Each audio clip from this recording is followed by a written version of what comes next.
Film kali ini bercerita tentang Perang Dunia Pertama yang menggambarkan betapa ngerinya dan seolah nyawa seperti tak ada harganya. Berfokus pada seorang remaja yang bernama Gene Collin yang bergabung menjadi bagian dari Anzac di Front Barat. Sebelumnya kita pernah bahas film Behind Enemy Lines, yaitu akhir Perang Dunia Pertama dari sudut pandang Jerman. Tapi kali ini kita akan bahas Before Dawn 2024, yaitu detik-detik berakhirnya Perang Dunia Pertama dari sisi sebaliknya. Berlatar pada tahun 1916, tepatnya di pedalaman Australia Barat, seorang remaja bernama Gene Collin tinggal bersama keluarganya dan mengelola sebuah peternakan. Setiap harinya ayahnya yang bernama Matthew mengajarinya berkuda sambil mengawasi domba-domba mereka. Setelah mengawasi domba sepanjang hari, pada sore harinya Jim dan ayahnya akan membawa domba-domba itu kembali ke kandang. Aktivitas monoton ini sebenarnya membuat Jim merasa bosan. Jim memiliki dua orang teman bernama Don dan Leg. Berbeda dengan Jim yang harus menemani ayahnya setiap hari, keduanya memiliki waktu luang yang lebih banyak. Dan terlihat, ayah Jim tak menyukai kedua temannya tersebut. Setelah ayahnya pergi, kedua temannya mulai membahas tentang perang yang terjadi di Front Barat. Saat itu, Anzac sedang merekrut pria muda untuk bergabung sebagai pasukan relawan perang. Mengira perang adalah sesuatu yang keren, Don dan Lex mencoba mengajak Jim untuk bergabung bersama. Mereka berencana untuk pergi esok hari dan meminta Jim memikirkannya dengan matang sepanjang malam. Pada malam harinya, Jim mencoba mendiskusikan keputusannya dengan ayahnya. Dari raut wajahnya, terlihat bahwa sang ayah sama sekali tak menyetujui keputusan putranya itu. Namun ia tak langsung marah dan mencoba memberikan pilihan lain pada Jim.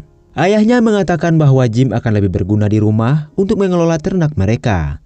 Jika Jim tidak membantunya, mereka tidak akan bisa mengelola ternak tersebut dan tidak mampu membayar orang lain untuk membantu mereka. Namun dengan egoisnya Jim menyarankan untuk menjual ternak tersebut. Ia juga menegaskan bahwa ia sudah dewasa dan merasa berguna di medan perang. Ia yakin kemampuannya dalam menembak akan sangat membantu pasukan. Ayahnya mencoba meyakinkan Jim bahwa perang tidaklah sesederhana itu. Ini bukan hanya soal harga diri, tapi juga ada konsekuensi yang harus diterima, bahkan ia bisa saja terbunuh di sana. Namun Jim tetap dengan keputusannya, meyakinkan ayahnya bahwa perang itu tidak akan lama, hanya sekitar 6 bulan setelah itu ia akan pulang. Don't be a fool. I'm old enough. I can shoot. Karena tidak mendapatkan restu sang ayah, Jim nekat untuk kabur malam itu. Sebelum pergi, ia meninggalkan sebuah surat, namun ayahnya sudah mengetahui rencana Jim dan menunggunya. Merasa bahwa ia sudah tak bisa menahan Jim lagi, akhirnya dengan terpaksa sang ayah membiarkan putranya pergi. Sebelum pergi, ia memberikan sebuah cerutu sebagai hadiah ulang tahun.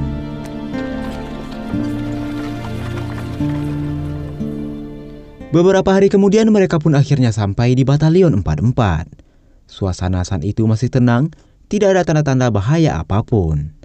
Namun di saat yang sama, mereka melihat banyak pasukan yang dikembalikan ke batalion dalam keadaan terluka. Setelah itu pasukan muda ini pun diminta untuk berjalan menuju medan perang yang sesungguhnya. Dalam perjalanan, mereka melihat kuburan para pejuang yang gugur di medan perang. Mereka juga melihat orang-orang dipulangkan setelah menghirup gas berbahaya. Malam harinya mereka mulai memasuki parit-parit yang digunakan sebagai tempat berlindung. Saat memasuki parit tersebut, terlihat para pejuang yang telah tewas tergeletak dalam tumpukan tanah. Tidak lama kemudian mereka bertemu dengan seorang kopral bernama Bale. Melihat pasukan muda yang baru datang, Bale meminta mereka untuk membantunya memasang kabel. Tapi sebelum berangkat, kopral mengingatkan mereka untuk berhenti sejenak jika melihat suar. Mereka pun pergi ke arah parit yang telah diluluhlantakkan pasukan Jerman. Saat melewati tempat tersebut, terlihat mayat pasukan yang digerogoti oleh tikus. Sesampainya di tempat tujuan, Don dan yang lainnya langsung menancapkan besi dengan jarak sekitar 3 meter. Sementara Jim dan Kopral memantau musuh jika ada yang mendekat.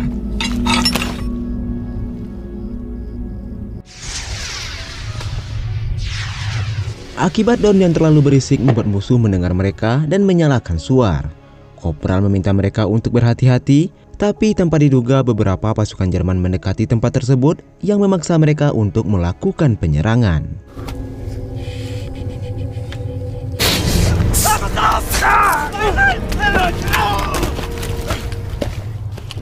Kopral dan yang lainnya berhasil membunuh beberapa musuh, sementara Jim terlihat tidak tega dan melepaskan kembali musuhnya. Kopral memutuskan agar mereka segera kembali, namun tiba-tiba pasukan Jerman datang dan menyerang mereka.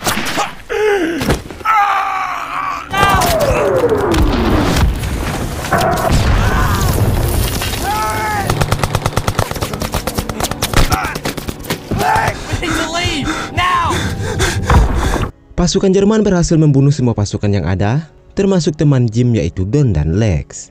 Sementara Jim berhasil diselamatkan oleh prajurit muda bernama Harry.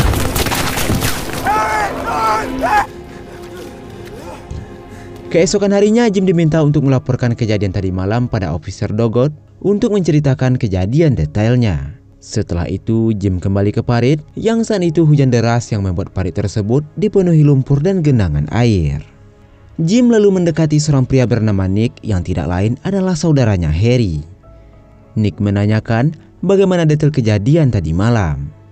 Namun Jim mengaku bahwa ia tak bisa melihat dengan jelas karena suasana sangat gelap. Merasa kurang puas dengan jawaban Jim, Nick pun mengamuk dan menyalahkan Jim atas kematian saudaranya. Hey, I'm sorry about you, mate. You get shot or not? I didn't see. You didn't see. He wasn't moving. He could be hurt, Jim. He could be alright. He could be alright. Get up. Singkat cerita, setelah sebulan berlalu, Jim masih bisa bertahan di medan perang. Saat melamun, seorang sersan mendatangi mereka dan meminta untuk melanjutkan misi baru. Semua prajurit diminta berbaris dan bersiap untuk melakukan misi tersebut. Yang ternyata sang sersan meminta mereka untuk pergi ke tempat di mana Jim kehilangan teman-temannya.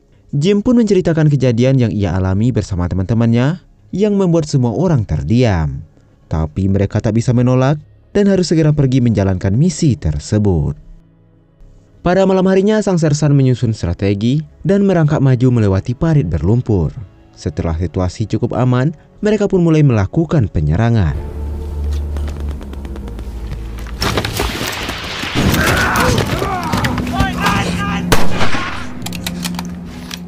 Akhirnya mereka pun berhasil membunuh beberapa orang, namun tidak lama kemudian, orang yang diduga membunuh Harry dan yang lainnya memutuskan untuk menyerah. Akhirnya mereka pun membawa pria tersebut dan menjadikannya sebagai tawanan. Sesampainya di sana, Nick mencoba untuk memberi pelajaran pada orang yang telah menghabisi teman-temannya. Namun mereka mengingatkan Nick bahwa ia juga telah melakukan hal yang sama pada teman pria tersebut. Waktu pun terus berlalu dan mereka sudah berbulan-bulan lamanya di medan perang. Pada saat menuju tempat lain, tiba-tiba terjadi serangan udara yang membombardir tempat mereka.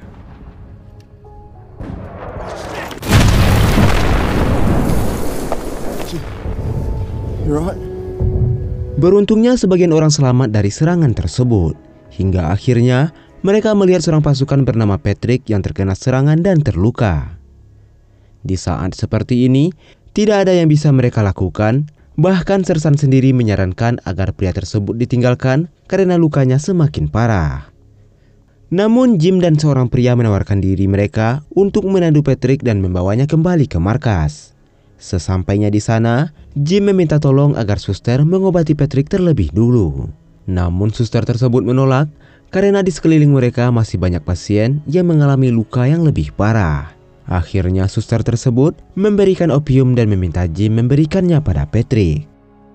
Di hari ke-184, pasukan terlihat berjaga di parit seperti biasanya.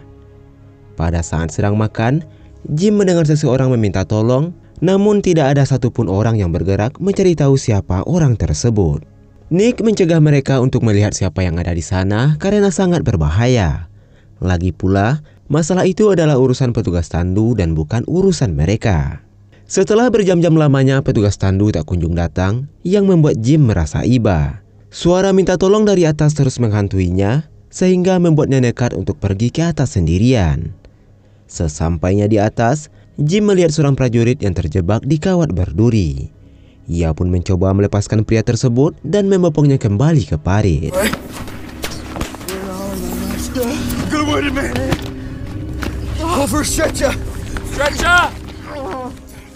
Waktu terus berlalu dan kini Jim telah berada di medan perang selama 254 hari. Waktu ini jauh lebih lama daripada yang ia pikirkan. Saat itu pasukan muda ini berencana untuk memancing keberadaan musuh tapi Nick hampir saja terkena tembakan.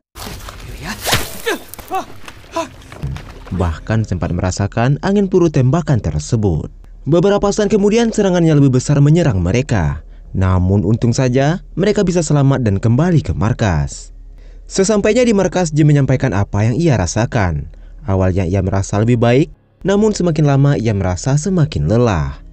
Para pasukan yang ada di sana hanya bisa saling mendukung dan menyemangati satu sama lain. Di hari ke-400 mereka kembali ke parit untuk berjaga. Karena suasana cukup tenang, mereka mencoba untuk berlatih menembak. Namun keisengan ini malah memancing musuh untuk datang ke sana. Sesaat kemudian, wilayah tersebut dihujani bom yang membuat mereka harus berlindung di lubang parit tersebut.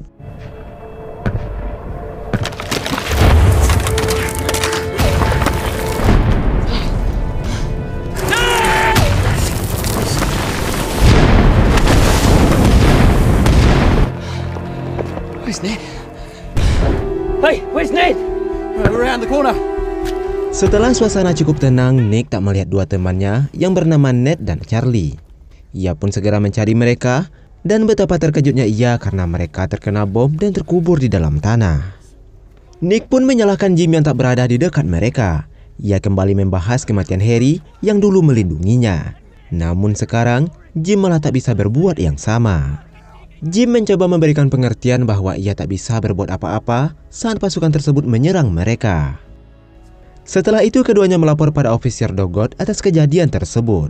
Karena kelalaian mereka, akhirnya keduanya dihukum dengan potongan gaji selama 2 minggu dan perpanjangan masa kerja selama 1 minggu. Beberapa hari setelah itu seluruh pasukan menerima surat dari keluarga mereka termasuk Jim. Dalam surat tersebut, keluarga Jim memberitahu bahwa ternyata sang ayah telah meninggal dunia. Seketika Jim mulai menyesali keputusannya telah datang ke tempat tersebut.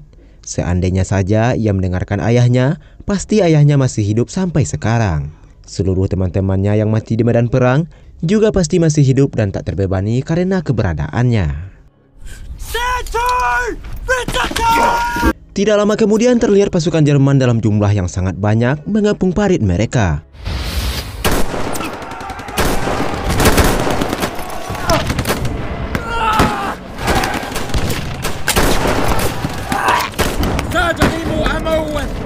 Namun pada saat melakukan serangan, amunisi mereka hampir habis, yang mengharuskan Jim dan Archie pergi mengambil amunisi di ujung parit. Keduanya mencoba untuk mengendap-endap di antara pasukan tersebut.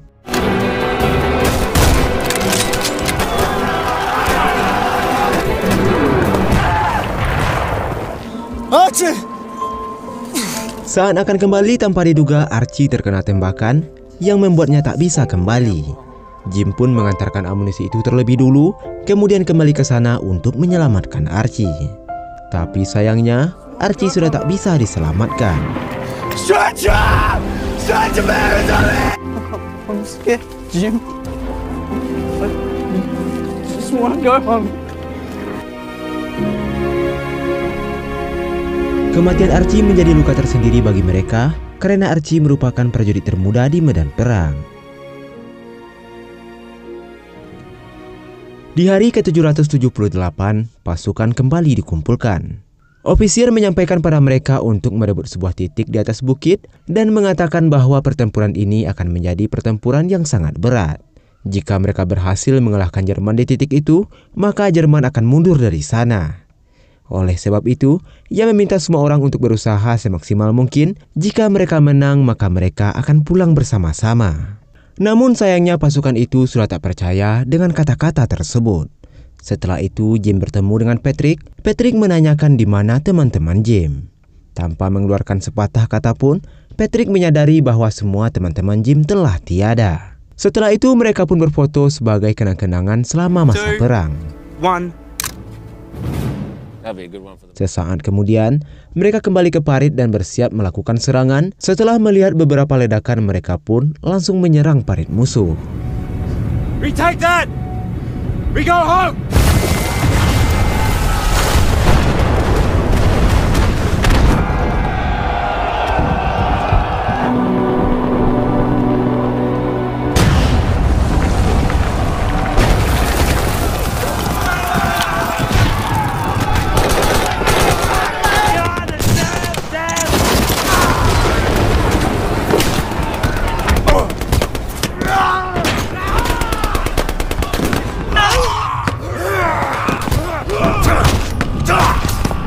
Mereka pun berhasil mendominasi pertarungan ini dan kembali berjalan menuju ujung parit. Setelah sersan meniup peluit, mereka kembali menyerang parit yang satunya.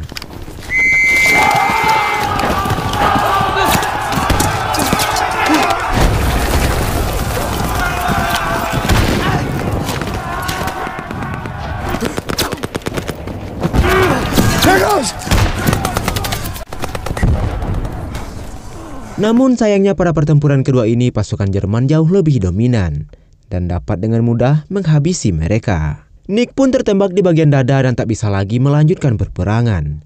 Jim yang melihatnya mencoba untuk menolongnya, tapi sayangnya Jim juga terkena tembakan.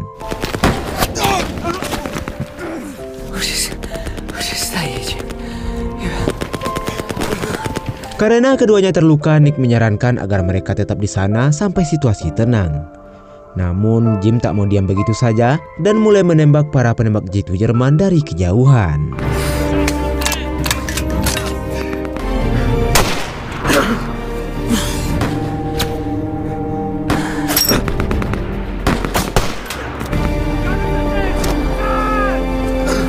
Dalam waktu singkat, Jim berhasil menghabisi penembak itu dan membopong Nick dari sana. Merasa dirinya sudah tak bisa diselamatkan, Nick mencoba memberikan satu-satunya miliknya kepada Jim. Namun Jim menolak pemberian tersebut dan segera pergi membantu pasukan lain. Namun sayangnya, ia kembali tertembak.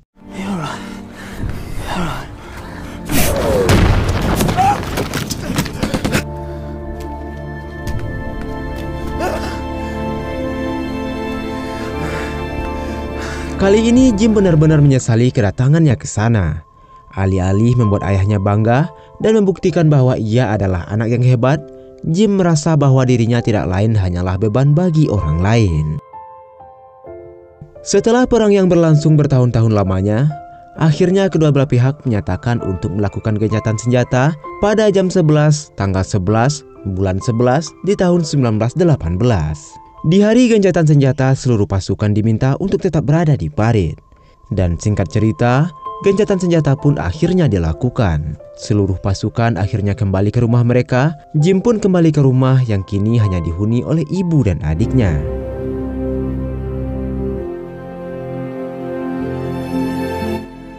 Setelah itu, dengan rasa penyesalan ia pergi menuju makam ayahnya sambil membawa cerutu pemberian sang ayah. Lalu, film pun selesai. Perang Dunia Pertama berlangsung dari tahun 1914 sampai dengan 1918.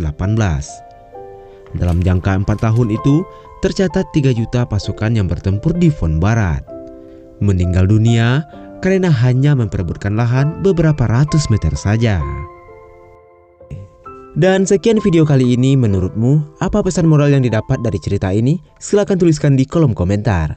Akhir kata saya ucapkan terima kasih. Sampai jumpa di video selanjutnya dan wassalamualaikum warahmatullahi wabarakatuh.